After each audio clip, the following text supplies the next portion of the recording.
नमस्कार, मैं doctor Nikhil Mehta, cancer रोग विशेषज्ञ एवं कैंसर सर्जन हूं। मैं न्यू लाइफ कैंसर क्लिनिक में डायरेक्टर हूं और एचसीजी हॉस्पिटल शिप्रापत मानसरोवर जयपुर में सीनियर कंसल्टेंट कैंसर सर्जन हूं। आज हम बात करने वाले हैं स्तन कैंसर के बारे में। स्तन कैंसर भारत में महिलाओं में पाया जाने वाला सबसे प्रमुख कैंसर है। हमें हर साल भारत में लगभग 2 लाख महिलाओं में स्तन कैंसर मिल रहा है। तो चलिए आज हम बात करते हैं स्तन कैंसर की स्क्रीनिंग और स्तन कैंसर के अर्ली सिम्टम्स, यानी हमें कैसे मालूम पड़ता है कि इस महिला को स्तन कैंसर है। स्क्रीनिंग उस चीज़ को कहते हैं जब उन लोगों के लिए की जाती है जिनमें कोई भी सिम्टम नहीं होते, यानी कि उन महिलाओं में जिसमें लक्षण नहीं होते, जो सामान्य महिलाओं में की जाती है। सिम्टम्स यानी लक्षण। अगर मैं सिम्टम्स की बात करूं तो सबसे कॉमन सिम्टम या लक्षण जो महिलाओं में पाया जाता है वो होता है पेनलेस लंप इन ब्रेस्ट, यानी दर्द रहित गांठ। ज़्यादातर महिलाएं मेरे पास आती हैं कि हमें कोई भी इस गांठ में दर्द नहीं हो रहा, तो हम डॉक्टर को क्यों परामर्श करें। हमारे लिए चिंताजनक गांठ वही होती है जिसमें दर्द नहीं होता। दूसरा जो सबसे कॉमन सिम्टम है जो महिलाओं में पाया जाता है वो है निप्पल से खून आना या निप्पल से पानी आना, या फिर स्तनाग्र जिसको कहते हैं वहाँ से किसी पीले रंग का, सफ़ेद रंग का या लाल रंग का पानी आना, या फिर स्तन को भारीपन महसूस होना, या फिर काख में सूजन महसूस होना, काख में गांठ महसूस होना, या स्तन में मोटे संतरे के छिलके जैसी परत महसूस होना, या फिर एक स्तन का भारी हो जाना, दूसरे स्तन का हल्का हो जाना। अगर ऐसे कोई भी लक्षण महसूस होते हैं तो हमें स्तन कैंसर होने की संभावना हो सकती है। ऐसी संभावना में हमें एक बार डॉक्टर से परामर्श अवश्य करना चाहिए, क्योंकि स्तन कैंसर एक ऐसा कैंसर है जो कि अर्ली स्टेज यानी पहली दूसरी स्टेज में डिटेक्ट हो जाता है, तो पूरे तरीके से इसका निदान संभव है। अब हम बात करें स्क्रीनिंग की। अगर हम स्क्रीनिंग की बात करें तो ये या तो सेल्फ ब्रेस्ट एग्जामिनेशन हो सकता है, यानी महिलाएं अपने स्तन की खुद से जांच कर सकती हैं, या फिर complete breast examination by surgeon हो सकता है, यानी कि एक अच्छा डॉक्टर महिला की जांच कर सकता है, या फिर तीसरा एक टेस्ट होता है जिसको हम मेमोग्राफी या सोनोमेमोग्राफी बोलते हैं। अगर मैं बात करूं सेल्फ ब्रेस्ट एग्जामिनेशन की, तो हर महिला को 20 साल के ऊपर अपने स्तन की जांच हर 3 से 4 महीने में एक बार अवश्य करनी चाहिए। ज़्यादातर मैंने सुना है कि महिलाएं अपने हाथ को गोलाकार बनाकर अपने स्तन की जांच करती हैं।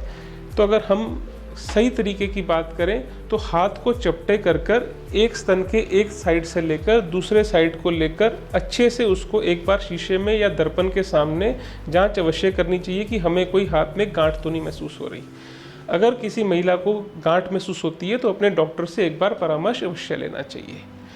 दूसरी अगर बात करूं complete breast examination by doctor, यानी कि एक बार डॉक्टर से 35 साल के ऊपर की महिलाओं को साल में एक बार या 2 बार अवश्य जांच करवानी चाहिए कि उनके स्तन में कोई गांठ नहीं महसूस हो रही। इसमें हम क्या करते हैं कि हाथ के चपटे कर कर उसको एक साइड से लेकर दूसरी साइड से लेकर स्तन को पूरे तरीके से चेक करते हैं कि महिला में कोई छोटी से छोटी गांठ तो नहीं है। क्योंकि अगर ये कैंसर बहुत ही अर्ली स्टेज में या पहली दूसरी स्टेज में पकड़ में आता है तो 90 से 100% महिलाओं को हम पूरे तरीके से पूर्ण जिंदगी दे सकते हैं। अगर हमें कोई छोटी सी भी गांठ मिलती है तो हम सबसे पहले उसकी जांच कराते हैं मेमोग्राफी या फिर सोनोमेमोग्राफी के रूप में, जो कि एक स्क्रीनिंग का सबसे प्रमुख हथियार है। अगर मैं भारत की या ऑस्ट्रेलिया की या फिर वर्ल्ड की या फिर अमेरिका की बात करूं तो हमारे लिए एक फिक्स गाइडलाइंस हैं जिसको हम ACS गाइडलाइन भी बोलते हैं। तो इसके आधार पर हर 40 साल से ऊपर की महिला को 2 साल में एक बार अपने स्तन की मेमोग्राफी या सोनोमेमोग्राफी अवश्य करवानी चाहिए। मेमोग्राफी एक तरीके का एक्सरे होता है जो कि सीधे या साइड से 2 व्यूज़ में लिया जाता है और इससे बहुत ही कम रेडिएशन फैलता है। मेरे पास कई बार महिलाओं के सवाल आते हैं तो मेमोग्राफी में दर्द होता है या फिर हमें मेमोग्राफी कब करवानी चाहिए। तो इसका सिंपल आंसर ये है कि हमें जब भी पीरियड्स का 6वां या 5वां दिन होता है तब ये मेमोग्राफी की जांच करवानी चाहिए, तो इसमें दर्द कम होता है। दूसरी चीज़, ये मेमोग्राफी के लिए ये सवाल आता है कि आप मेमोग्राफी से रेडिएशन का खतरा होता है। तो अगर मैं बात करूं तो मेमोग्राफी में एक्सरे रेडिएशन का खतरा नॉर्मल एक्सरे से भी बहुत कम है। ये एक 0.3 मिली सीवर्ट होता है जो कि एक एक्सरे से 70% कम है। अगर हम ये तीनों चीज़ों की गाइडलाइन फॉलो करते हैं तो हम भारत में ब्रेस्ट कैंसर का इंसिडेंस बहुत कम कर सकते हैं। आइए हम सब जागरूक बने और ब्रेस्ट कैंसर को भारत से ख़त्म करने में मदद करें। धन्यवाद। अब हम उन सवालों का जवाब देना चाहेंगे जो जनता के रहते हैं कि या फिर कुछ भ्रांतियाँ जुड़ी हुई हैं या कुछ प्रश्न रहते हैं जिनको हम सॉल्यूशन नहीं कर पाते।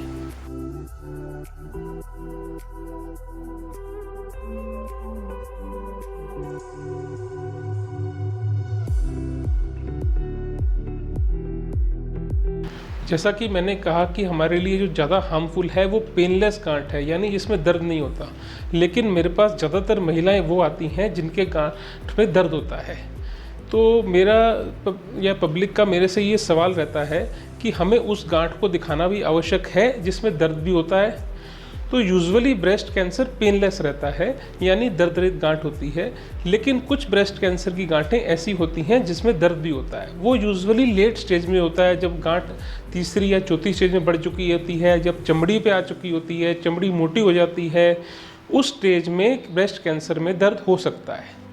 लेकिन देखा जाए जो 20 से 40 साल की महिला होती हैं उनमें अगर गांठ में दर्द हो रहा है तो ज़्यादातर हमने देखा है कि वो कैंसर नहीं होती, वो नॉर्मल फाइब्रोएडिनोमा या फिर सामान्य गांठ होती है जिसको हमें कुछ भी नहीं करना होता, या फिर छोटे सा चीरा लगाकर उसको पूर्ण रूप से निकाल सकते हैं।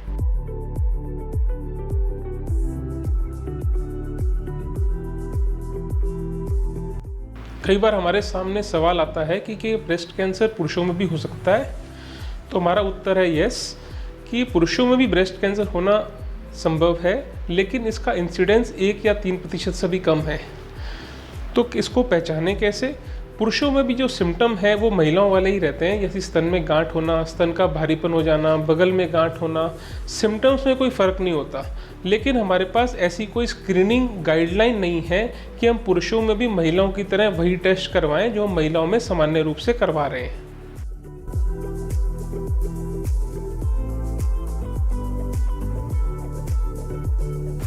देखिए, अगर सोनोग्राफी या मेमोग्राफी में कैंसर का शक पड़ता है या फिर ऐसा लगता है कि ये कैंसर हो ही सकता है, तो एक बार डॉक्टर से अवश्य मिलें। तो हमें कुछ जांचें हैं जो आगे जैसे FNAC या बायोप्सी करवानी पड़ सकती है, जिससे हम कैंसर का शक दूर कर सकें और या फिर इसको डायग्नोस कर सकें।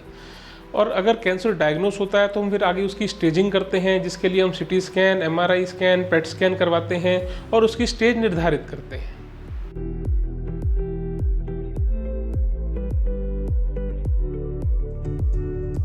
अक्सर हमने देखा है कि लोगों में कैंसर के प्रति बहुत डर रहता है, जांच कराने के प्रति फियर रहता है, या फिर डायग्नोस कराने के प्रति में डर रहता है। ये फियर ही एक ऐसा कारण है जो भारत में कैंसर के इंसिडेंस को बढ़ा रहा है। अगर हम समय पे जांच करवाते हैं, स्क्रीनिंग टेस्ट करवाते हैं, तो हम इस कैंसर के इंसिडेंस को भारत से बहुत कम कर सकते हैं। तो इसके लिए हमारी एजुकेशन, लोगों में जागरूकता होनी बहुत ज़रूरी है। क्योंकि अगर हम स्क्रीनिंग से अगर या जल्दी डायग्नोस कर पाते हैं तो उसके रिजल्ट्स लगभग 95 से 100% है।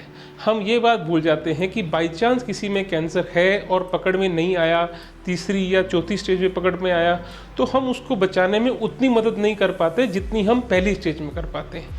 ये स्क्रीनिंग टेस्ट इसीलिए बने हैं ताकि बाई चांस किसी भी लोग में अगर कैंसर डिटेक्ट भी हो रहा है तो उसको फर्स्ट स्टेज में आकर उसको हम पूरी ज़िंदगी 100% सर्वाइवल दे सकें।